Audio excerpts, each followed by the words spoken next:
It's his 1986 baseball card. These cards are all from my favorite team in the 80s. Own a unique collection of your favorite Topps team cards, specially packaged by Baseball Cards of America. Hey guys, how's it going? Ty, Chasing Cardboard. Today we're going to talk about something that comes up a lot, and that is how to build chicken coops for sports cards. Totally kidding, we're not going to do that. It'd be cool to blend homesteading and sports cards. I haven't quite figured out how to do that yet, but we'll figure it out soon. But today we're going to talk about something that comes up a lot when we go see collections, and that is the overabundance of sets from the 80s especially, but just sets in general. You see lots of package sets, vending boxes, hand collated sets. And as a newbie, it's probably overwhelming. As a collector, you're probably thinking, what do I do with all these?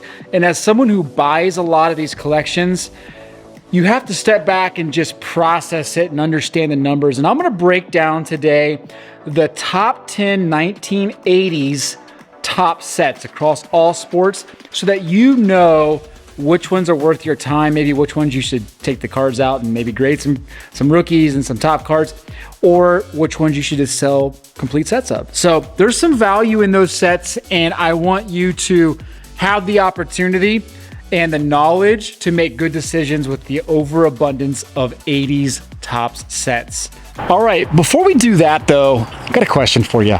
Something we've been talking a lot about in our house. We're getting ready to butcher these 3 pigs here. What's going on, guys? You want to say hi to the world? You guys want to talk about 1980 sets? They're either very interested in sets or they're just very hungry. I'm going to guess they're very hungry. What meat would you live off of for the next year if you had to choose one of the 5? You got pork, you got beef, you got chicken, you got fish, or you got lamb. Which of those 5 meats do you take and double down on and say, I'm going to live off of this the next year? We debate this a lot as we start to butcher meats and kind of figure out which ones we like as a family. Would love to know what you think. We kind of lean towards chicken right now in the house, although fish is kind of moving up the ladder over the last couple months. Okay, one last thing before we talk about the top 10 sets.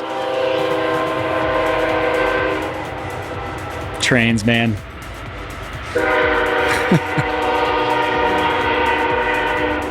We get it. Okay, one last thing before we talk about the top 10 top sets of the 1980s. We have an episode coming out in 2 weeks. It's going to be a good one. It's the kickoff of season 3. We've already started to sell some of the cards from a collection that we've acquired, and we've graded them. There's some outstanding vintage. If you click the link in the show notes or in the top right corner, you'll see the eBay link. It'll take you right to our store.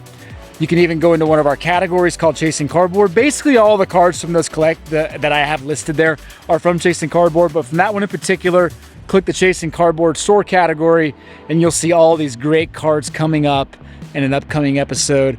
If you mention that you watched this episode or Chasing Cardboard, and you buy one of those cards, we'll hook you up with free priority shipping, and I'll give you some sweet Chasing Cardboard stickers. So again, go follow the store, go purchase or bid on the items there, and we'll take care of you, okay? All right, let's go sit down here and we'll talk about the top 10 sets from the 1980s. All right, so number 10 on the list is 1981-82 basketball. You can find sets for about $150, $155, and they include second-year cards of Larry Bird and Magic Johnson. By many accounts, equally as iconic because it's the first solo card of each of those players. And in high grades, those cards can be worth thousands of dollars. So 81-82 Topps basketball comes in at number 10.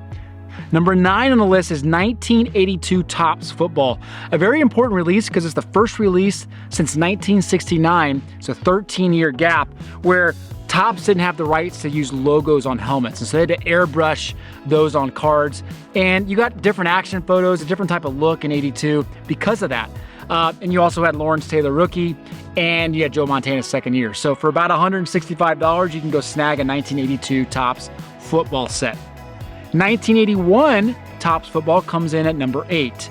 In 81, obviously you have the Joe Montana rookie. That carried the set. In 81, Topps Joe Montana rookie is one of the most iconic football cards that you can get in the modern day era, and in a high grade is well worth trying to scavenge out and find a good deal on a 1981 Topps football set. 1980 Topps baseball comes in at number 7, and it can be had for about $165, $175, and includes Rickey Henderson's rookie, amongst some other Hall of Fame players like Mike Schmidt, Rick Sutcliffe, Ozzie Smith second-year cards. Some really good cards, but the iconic 1980 Topps Rickey Henderson rookie absolutely carries the weight of that product. You can get that set for about $170. Number 6 is the 1986-87 Topps hockey release. Our first hockey release on the top 10 comes in at about $175. This was actually one of the larger hockey sets in the early to mid 80s. It only came in at 198 cards, and it include doubles of many players because of that. But the main cards in that set were the Mario Lemieux second-year card, obviously Wayne Gretzky 5th or 6th year card, and you had the Patrick Roy rookie card. So 1986-87 Topps hockey for about $175 comes in at number 6. Number 5, 1986 Topps football. An incredibly unique look in the Topps football card world. You had the green borders signifying kind of the grassy field with the line markers through it, the yardage markers.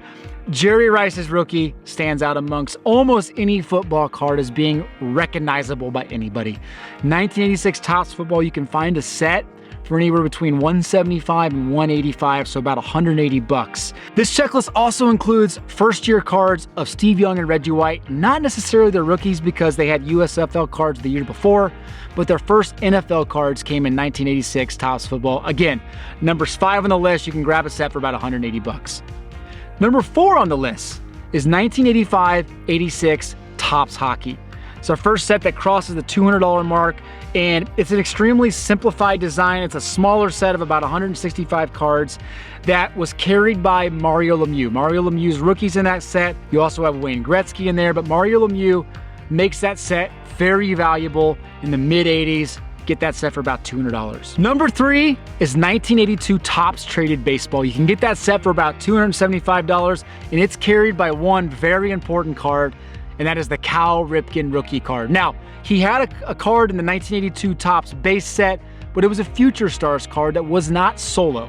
His first solo rookie card came in 82 Topps Traded, and because of that, maybe outside of Ken Griffey Jr.'s 89 or Barry Bond, Bo Jackson's 86, the Cal Ripken Jr. card, the rookie card, might be the most iconic 80s baseball card of all time. Now, that set's can be had for $275. A high-grade Cal Ripken Jr. will make any investment in that set well worth your time. 1982 Topps Traded for $275 comes in at number 3. Baseball card collecting is America's fastest-growing hobby. Hi, I'm Mike Schmidt. Now you can own the complete official 1990 Topps baseball card collection with all 792 cards. Topps is America's premier baseball card company, but this may be your last chance to get the 1990 set.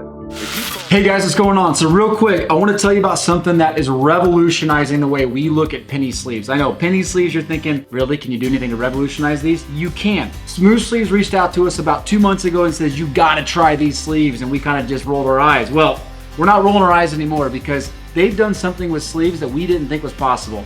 They've made it even more simple.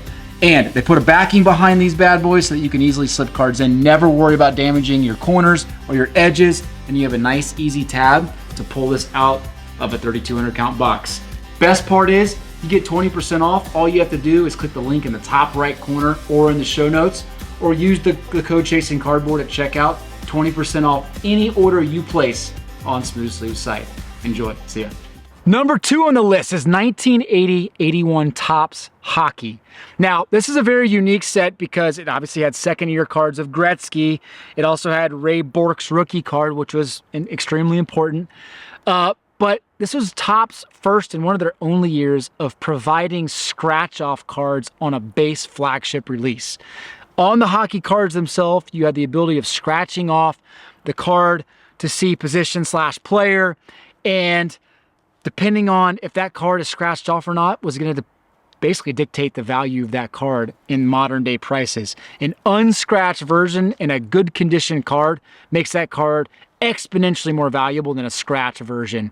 So 80-81 Topps, because of that, is Very, very valuable. You can find those for about $375, $400 on the secondary market for a complete set. But you're looking for the Ray Bork or the 80-81 second year Wayne Gretzky. And then number one on the list, I hinted towards this at the very beginning. Pretty hard to argue with this Topps release. 1980-81 Topps basketball. This is absolutely iconic in the basketball card market. You have the Bird, you have the Magic Trio rookie card, and the unique thing about this is the first year Topps tried trio cards, and you had a mixture of the way these trios were organized on cards. And because Bird and Magic were kind of positioned differently on different cards, you have kind of multiple variations of the rookie, but the main rookie being the Bird, the Julius Erving Magic Trio card. That is the most iconic card outside of the Jordan rookie in the 1980s for the basketball card market. High grades of that card scale way past $10,000 and are very hard to find because of their perforated edges and a lot of the markings on the cards. So 80-81 basketball, if you find complete sets of that, you're normally looking around $3,500 up to $5,000 depending on the condition, but an absolutely crucial set in the early 80s for the basketball card market, and the most expensive Topps 80s set available right now in the market. So there you go. You have 10 sets Topps released in the 80s that some of them fall into the junk wax era, some of them fall in the early 80s, but regardless, they're 80s releases where if you find these in collections or you have these in your own collection, there's some valuable cards that you can either sell within the set or that you can go get these cards graded, and they're gonna probably fetch you some pretty decent money in high grades.